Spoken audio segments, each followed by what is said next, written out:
All right. Hello, everyone. Welcome. We're going to get started here. This is Josh Mings of SolidSmack.com. And we are just incredibly excited to bring you this webinar today. I'm not just saying that.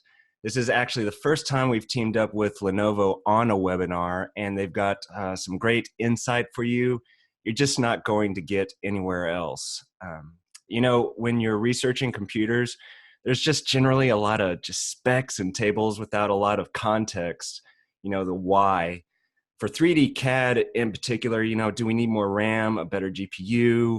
What's going to give me the best results, right? So who better to answer that than the people who make the computers? We've got Chris Rufo, Senior Segment Lead for Engineering and Architecture at Lenovo with us today. Such an honor. He's going to cut through the fluff and provide that context we need. And oh, yes, you will want to stick around. You'll have a chance to ask questions and ask questions along the way if you've got them. We'll also have access to a workstation guide that breaks down the top options for a CAD crunching machine. We'll have also a recording to send you as well, so stick around. And with that, Mr. Rufo, take it away, sir. Live at SolidSmack today to talk to you about the anatomy of a workstation. I'm the segment lead for architecture and engineering in the Lenovo Workstation group. And I joined Lenovo about a year ago after spending much of my career working for a leading CAD developer.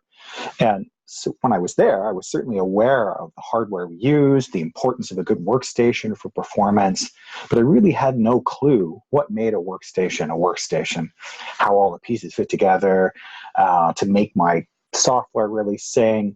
I never really looked under the hood. And I expect many of you on the phone today are in a similar situation. So although the "Don't Fear the Power" theme of this webinar is a little tongue-in-cheek, it was born out of the need to help educate designers and engineers about what's on your desk and help the community as a whole make informed decisions about selecting the right workstation configuration for your particular need.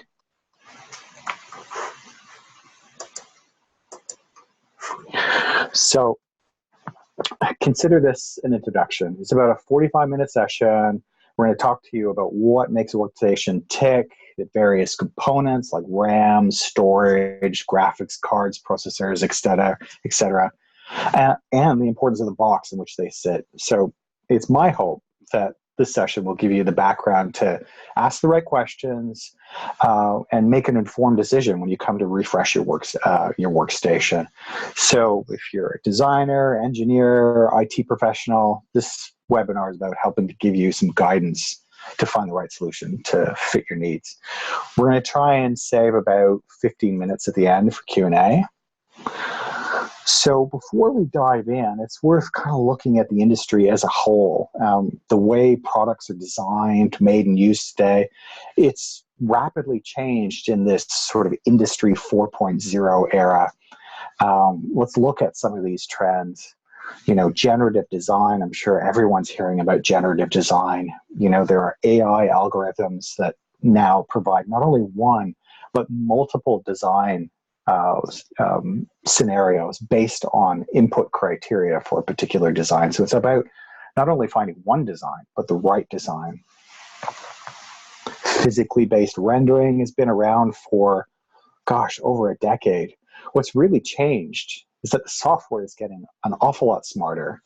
NVIDIA has created AI algorithms now that accelerate rendering based on predicting how light will perform within a scene as it bounces around and delivering a denoised result almost 10 times faster. And we're going to show you a couple examples today. CAE and simulation, again, requiring a variety of computing pattern, whether it's CPU or GPU. And these simulations, computational fluid dynamics, finite element analysis, they're only getting more and more sophisticated. And last but hardly not least, we look at collaborative design. VR is becoming a staple part of collaborative workflows and everything we do to be able to study aesthetics, to reach studies, to one-to-one scale visualizations, to immersive trainings and simulations. VR is everywhere.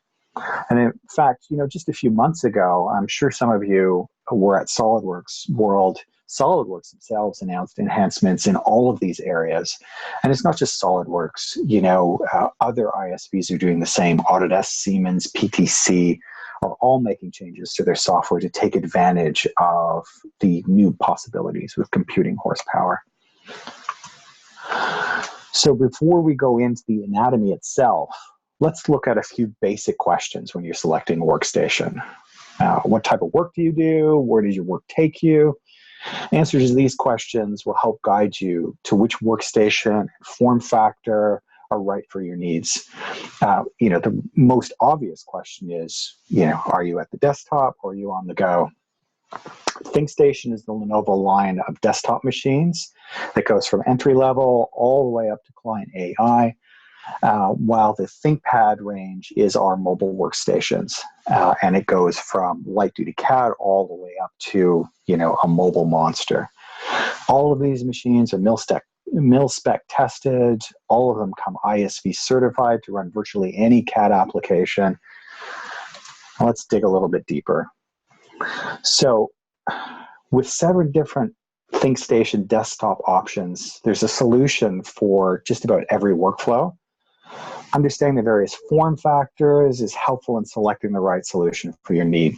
So the first group is the P320 family that comes in several form factors. There's the Tiny, it's the world's smallest workstation. You get to believe it, it's about 1 liter, it'll fit in the palm of your hand.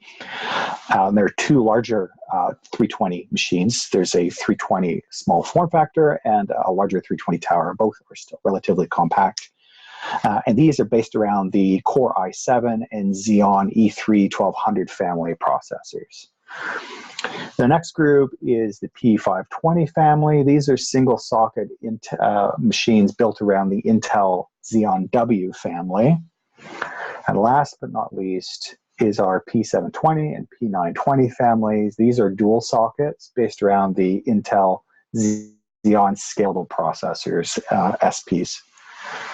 And as you can see, when you look at the CAD applications, there's a range and continuum from, AutoCAD on the light side all the way over to the far right where you get into complex simulation and analysis with Simulia and ANSYS.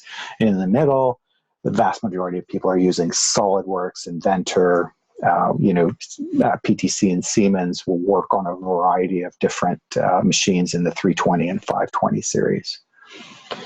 Taking a look at our mobile line, 3 groups here. The P52S is perfect for entry-level or light-duty CAD. It's a 15-inch Ultrabook, thin and light, easy to take around wherever your work takes you. Second group is the P51. This is built around the Core i or Intel Xeon Mobile 1500 series. And then last but not least is the ThinkPad P71, which is a 17-inch mobile workstation. It's a monster. It'll do just about anything wherever your work takes you. So let's pop the hood, have a look at the various components of a workstation in a bit more detail. Here we'll talk about things like you need to consider when you're choosing a processor, or what type of processor, RAM, graphics cards, etc., etc. So the first thing to consider is the processor. And it comes down to a couple of questions here, gigahertz versus cores. Most solid modeling applications require high clock speed. So anything on this list really performs well with high clock speed. Some of these applications do have multi-threaded tasks associated with them, but they're more to do with file open, file save, that sort of thing. The core solid modeling workflow is generally based around the highest clock speed for the best performance. The other thing to look at is cores. Some of these applications do other things beyond just solid modeling, rendering, finite element analysis, computational fluid dynamics, generative design. These will require more cores. Now, cores are not the only part of the equation here. You have to look at the software that you're using and study it in detail, because some of these workflows can be GPU accelerated, and the performance of which varies from solution to solution.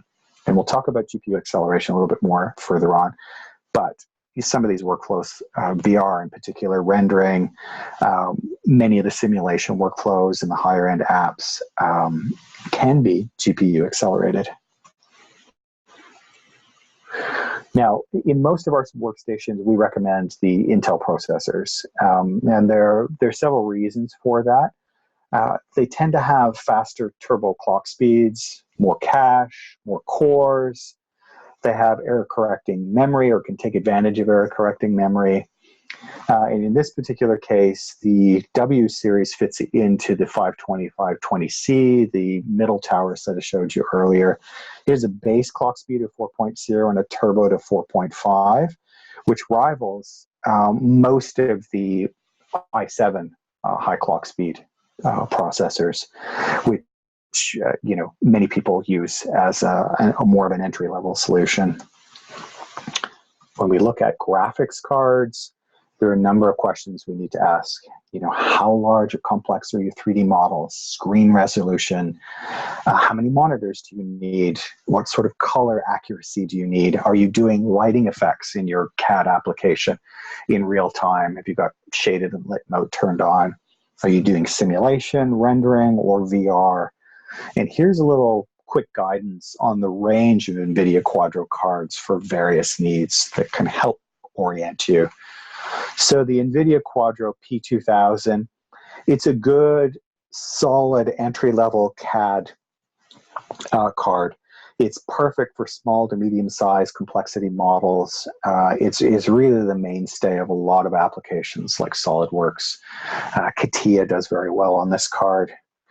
If you need to do a little bit more, if you have very large, complex CAD models with loads of assemblies, you're doing VR, or even physically based rendering, the P4000 is really the sweet spot. It's the Goldilocks card in the entire Quadro line for CAD. And then, that will fit in with virtually any of these CAD applications that we've talked about, from SolidWorks to CATIA to Inventor, AutoCAD, Siemens and PTC applications.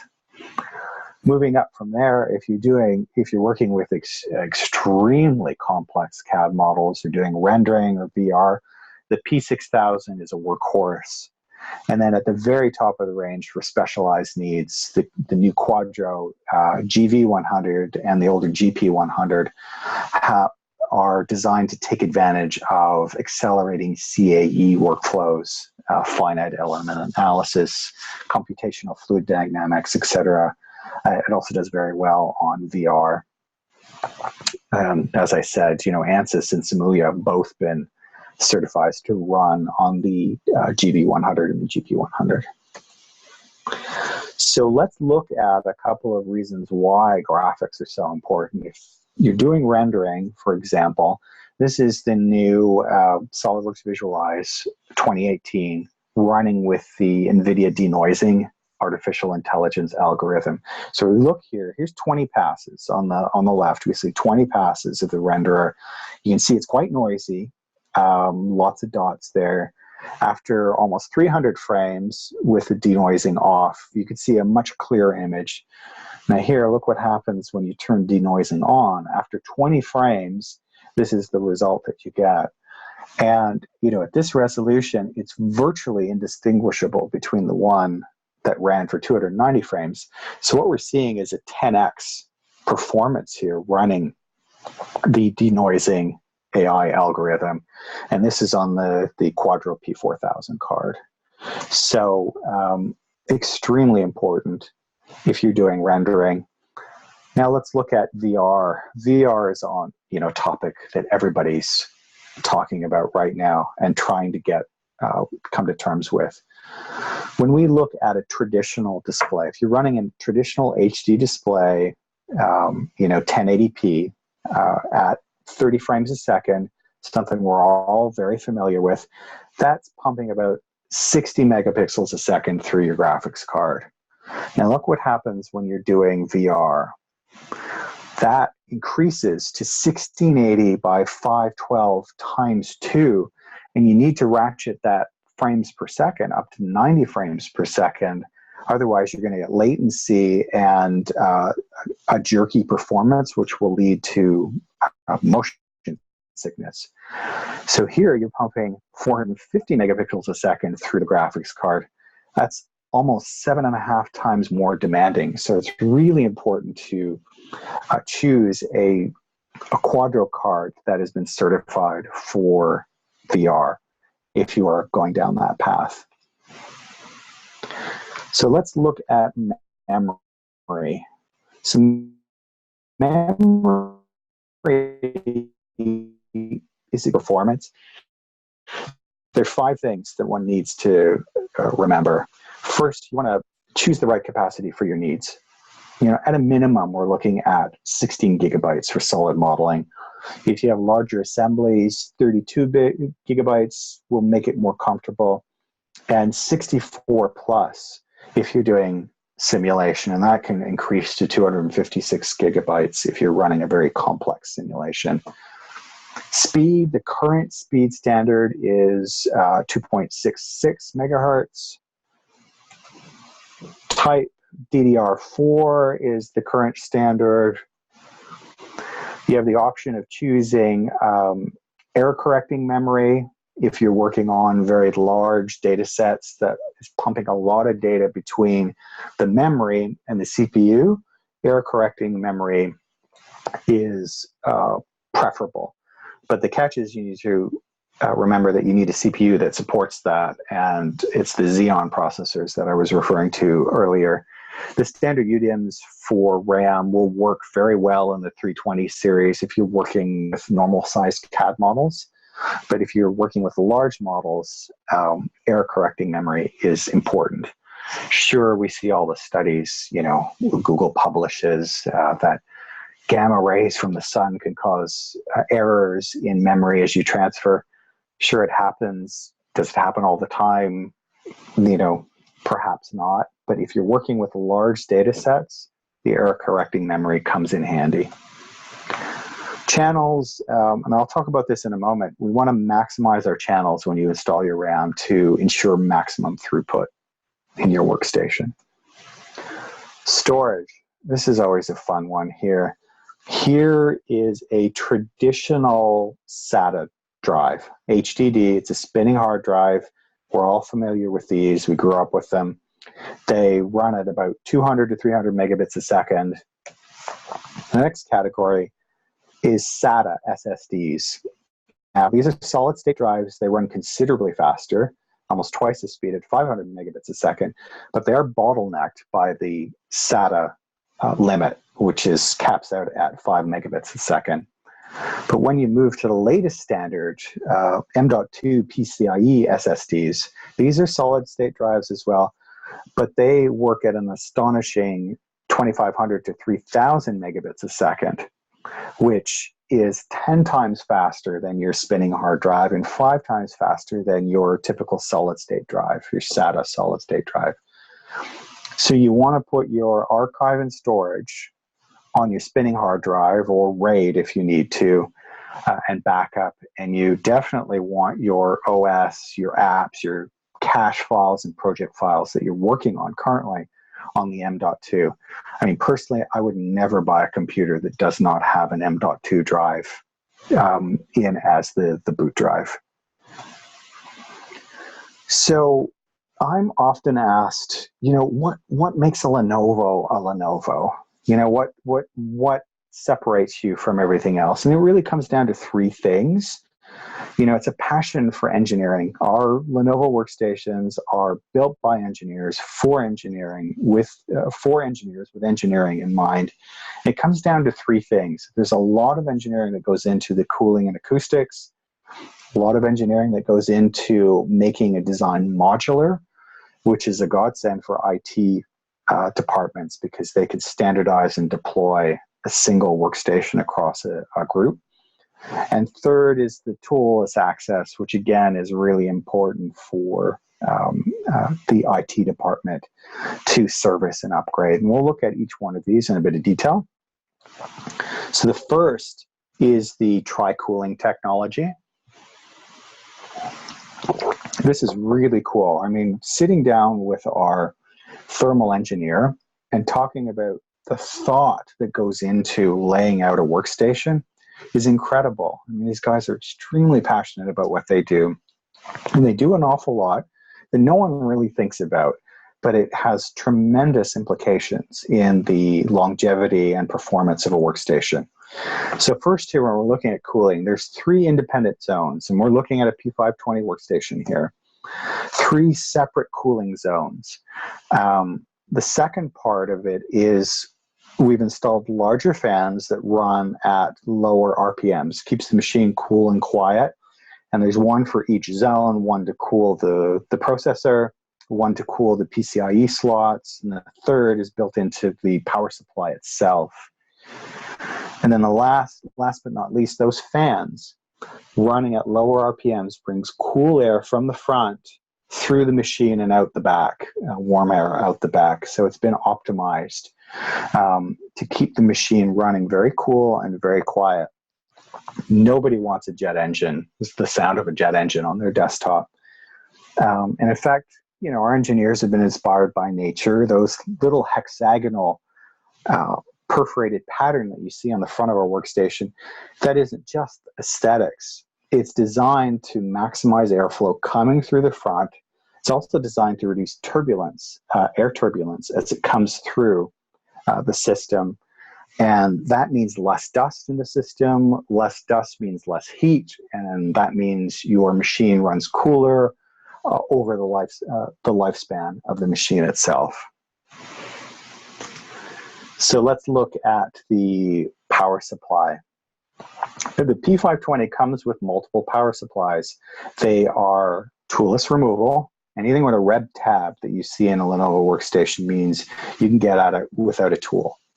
You don't have to worry about cables. You can pull the handle down and remove it. These power supplies are efficient. You can choose the one that's right for your particular needs. So in this case, there's 2 options. There's a 900 watt power supply and a 7100 watt power supply. The 900 watt power supply will run 2 of those NVIDIA P6000 cards. So if you're doing high-end VR or simulation, you can choose a power supply that meets your needs, and you can do it within a single configuration. This gets to a larger point where one can configure a single platform for multiple needs, which makes it a hell of a lot easier for IT folks to deploy a single solution across the entire engineering department. Let's look at hard drives and convertible trays. This is kind of part 1. The trays here, there's 2 of them. They're convertible. You can put a 3.5-inch HDD drive in, or you convert that to a 2.5-inch, and you can put a 2.5-inch spinning drive or a SSD, and it takes just a few seconds to do. You pull it out, adjust the flaps, pop the drive in, slide it back in, and reconnect the cables. Let's talk about storage. Now, we talked about those M.2s earlier on in the presentation here. In the 520 family, the motherboard's in redesign, and we have the M.2s right on the motherboard itself. You can see on the left, there's a heat sink with a little red tab. You just pop that tab, pull the heat sink off, pop in your M.2s. They're easy to install. They're super easy to upgrade. And should you need to, you can RAID them with the addition of what's called an Intel VROC. It's a dongle that goes right on the motherboard that will allow you to do RAID 1 or 5, or 0 and 5. I can't remember which. They're right on the motherboard. There's no latency or bottleneck. You don't need a special carrier or anything. So there's a tremendous flexibility in storage options in this new tower configuration. So we talked about RAM earlier and the importance of maximizing the channels of your RAM to get maximum throughput from the CPU. Now you can see here there are 8 channels in this 520. There's white and black. And there's an installation guide. So if you need 16 gigabytes of RAM, you're going to want to put them in specific slots. In this case, it's the white ones, 1, 3, 6, and 8. So if you wanted to double that to 32, that would be 8 4x4. And then as you go higher, you start to add in the other channels as well. But keeping them balanced ensures maximum throughput with the CPU. Now let's talk about Aquantia. We have entered into a partnership with Aquantia. They make network adapters. And many folks that we've talked to are working in offices with infrastructure that can't be easily updated. They don't want to go to wireless because of bandwidth limitations. They're stuck with 1 gigabyte data transfer with their existing Cat5 wiring. Now with these Aquantia cards, you can pop them into the back of the machine and use their routers and upgrade your existing Cat5 and Cat5e wiring so you can take advantage of 5 gigabit data transfer, which is extremely important for certain businesses who simply can't rewire, change the infrastructure of their building. The other thing to point out too, as we're going through the full tour of the 520, the front flex bay supports an optical drive or flex module. People are quite frankly moving away from optical drives right now, but this option allows you to put something else in there. You could go with an ultra slim optical drive, hard drive, 15-in-1 media card reader with FireWire, another type of hard drive. It just allows for another level of flexibility for IT to configure a workstation to meet the needs of whatever their customers are doing within their group. And you can see here, this easily pops out. There's a tab, you lift it, slide the front bay out, and you can replace it with something else. And last but not least, when one gets a new workstation, all of these components that I talked to, where do you find the specs on these things? To save you time, we've got a QR code on the back of the front cover. Simply scan that. You'll be taken to our website. You'll get detailed information about system architecture, components, technical specifications, etc. It's all there for you. You don't have to search for it. It makes it a hell of a lot easier. So as we move forward, we're more than just hardware.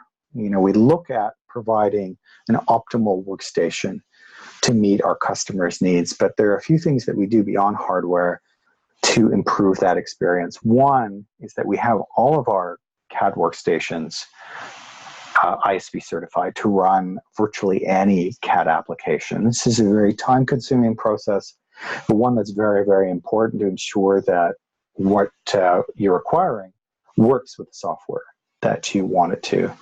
We have the Lenovo Performance Tutor, and I'm going to give you a quick demo of that in a second.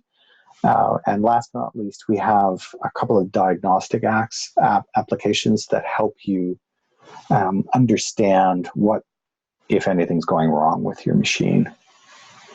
So ISV certification. Here, we're going to take SolidWorks as an example. And there's a few things. When your machine is certified, these things are turned on. Full screen anti-aliasing. It smooths out the jagged edges around an object. It's hard to see in this particular example, but I'm sure you're all familiar with the effects. Order independent transparency. So areas blend correctly. The image on the right shows that you're actually looking through the sphere and shows the proper depth of field. So you're seeing things in the correct order. And last but not least, in the case of SolidWorks, it enables real view graphics for those advanced shading and realistic views. You see shadows and reflections are turned on here. Now, let's talk about LPT. In a nutshell, Lenovo Performance Tutor it's a free software tool that helps take the various resources in the OS and optimize them for your CAD application so it doesn't lock up if your machine is under stress. And this means application affinity and priority so that the app that you're working in receives the correct resources it needs to do its job, power management, etc. In addition to all of these features, there's a bunch of new stuff around IT enhancements so that you can actually lock this down and deploy a single profile for different groups. So here, I'm going to run a video here, give you a quick second to see what this looks like, because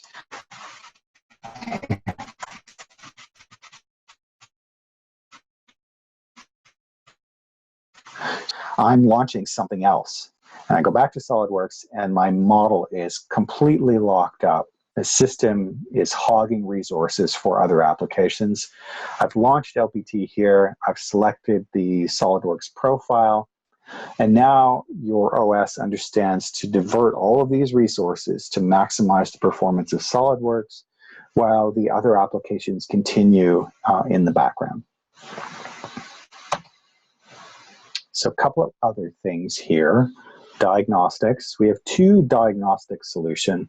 One that sits on your desktop while you're working. It's a little tray in the bottom right-hand corner of Windows. Now, if something goes wrong, this will pop up and it'll tell you, hey, something's gone wrong. You know, the fan has stopped working.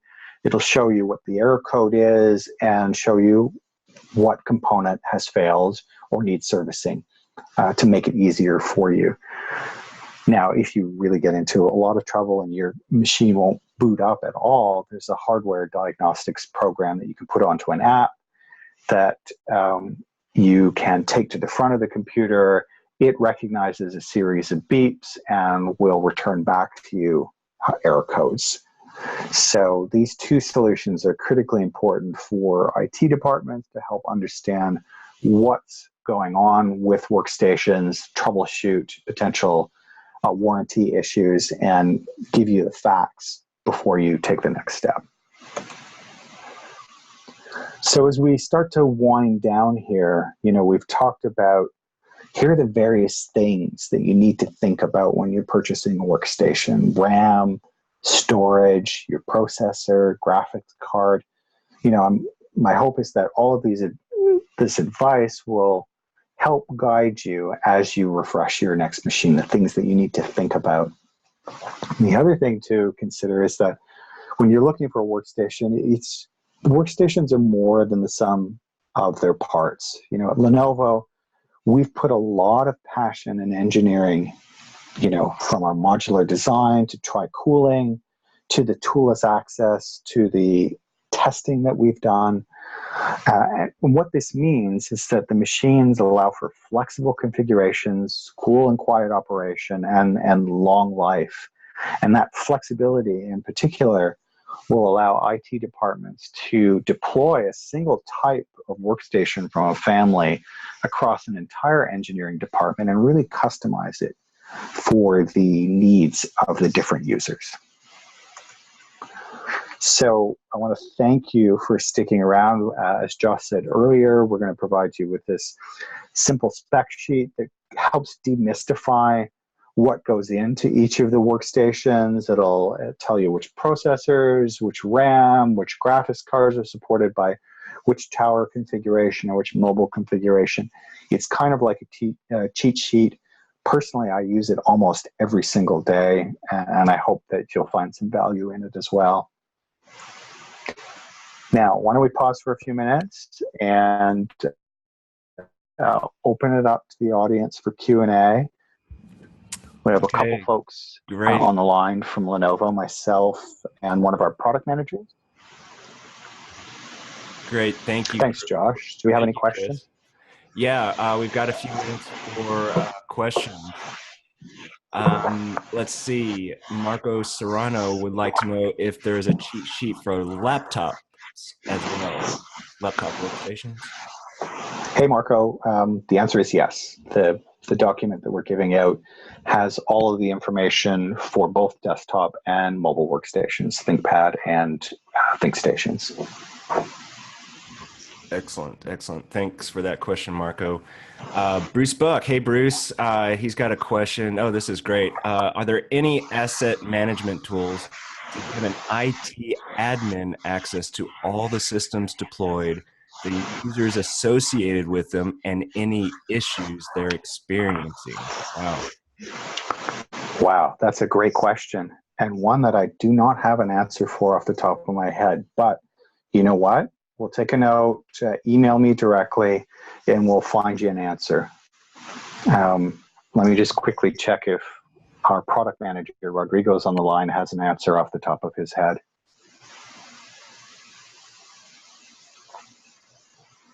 You go. If you have a mic there, you should be able to let us know if you have any thoughts. All right, can you hear me now? Hello? Yeah, we can hear you, Okay, Rodrigo. good. Go ahead. Okay. So I heard a question, but yeah, I would definitely like to understand a little bit more details, basically. And just out of the top of my head, I mean, we have partnerships with companies such as Landisk, right, for managing remotely systems.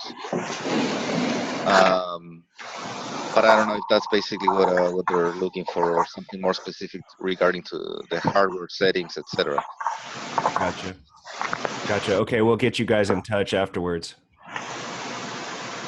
All right. And Marco is asking again how to get the digital copy of the Matrix. We will be sending that out to you. If you registered for the webinar, you will receive it after this webinar broadcast.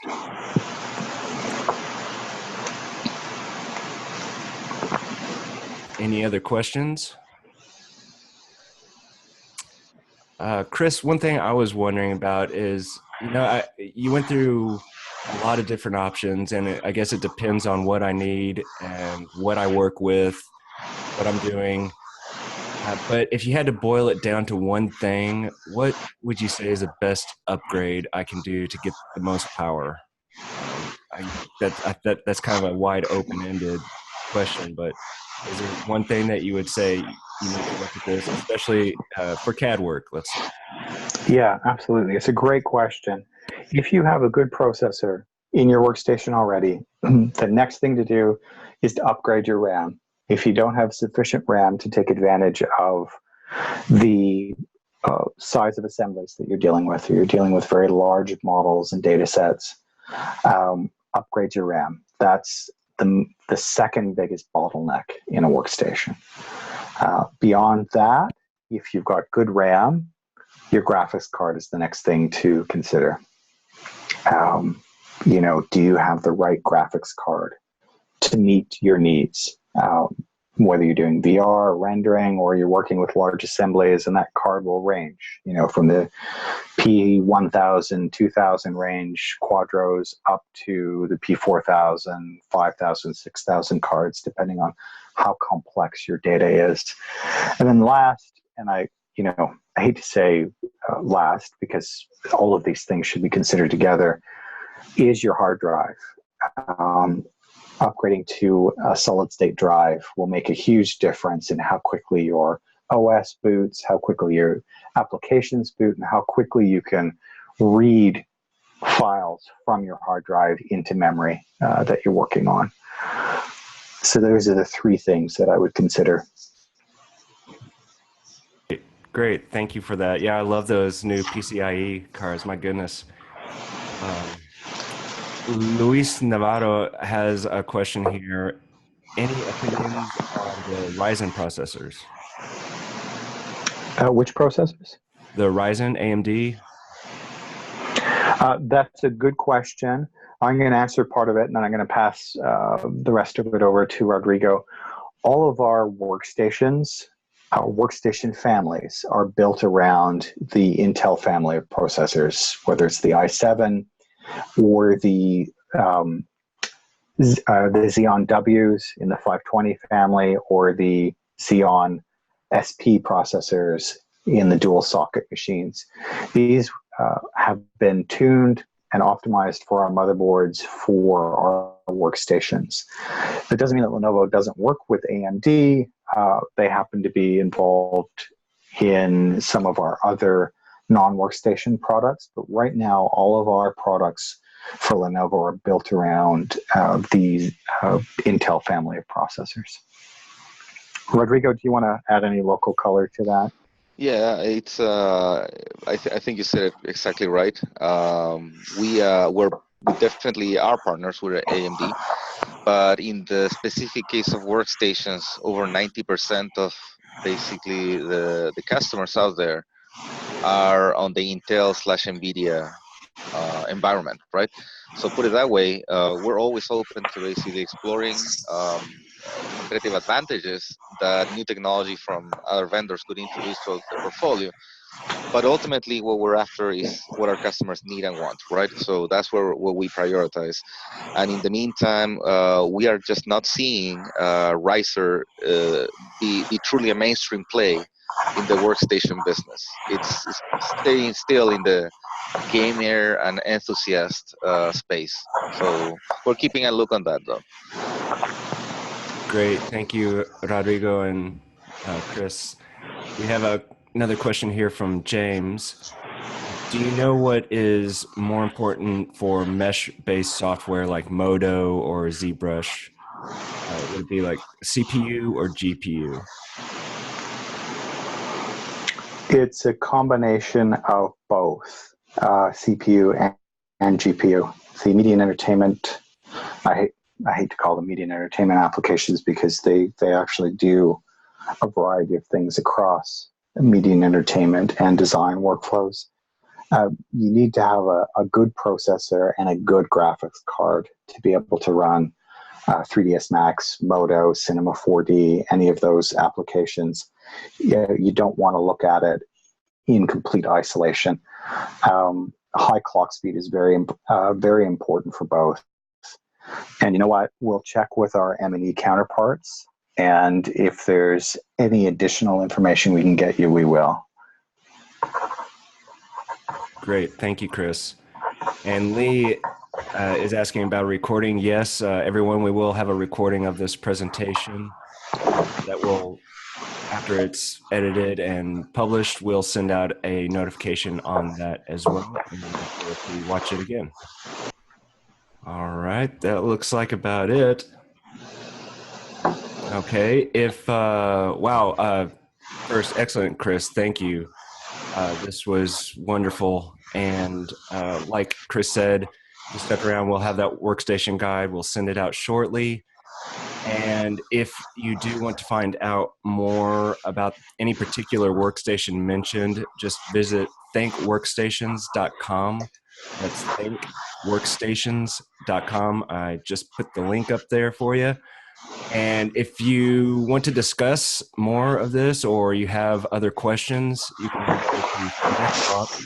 That's talk.solidsmack.com, talk.solidsmack.com, and just pick on the anatomy of a workstation topic and ask away there, and we can answer some more questions. So thank you again, Chris. Thank you, Lenovo, and for helping make this happen. That wraps things up, everyone. Thank you again for joining us, and have a absolutely wonderful day.